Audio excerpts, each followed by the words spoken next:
যাবে বলে বায়না করছিল কিন্তু ওকে নিয়ে যাবো না বলে মুখটার বাংলার পাঁচ হয়ে গেল। আর এদিকে দেখি মা তো লেবু মাখা করলো, মাকে বললাম যে রেখো আমি এসে খাবো। আর আমরা এখানে বেরিয়ে পড়লাম। তো আমরা এসেছি আবার রাধাকৃষ্ণ মন্দিরে।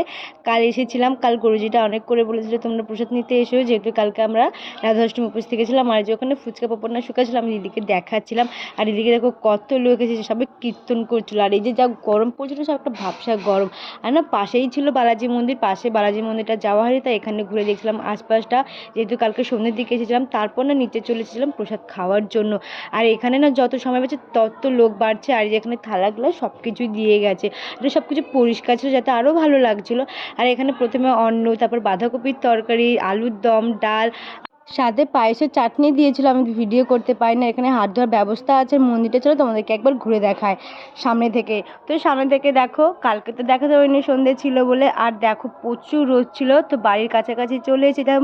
আর বোন আমার ওপর রাগ করেছিল আর মা আমার জন্য লেবু মাখা রেখেছিল। চলো ওগুলো খেয়ে নিই। ভিডিওটা এই পর্যন্ত, দেখা হচ্ছে নেক্সট একটা ব্লগে। বাই।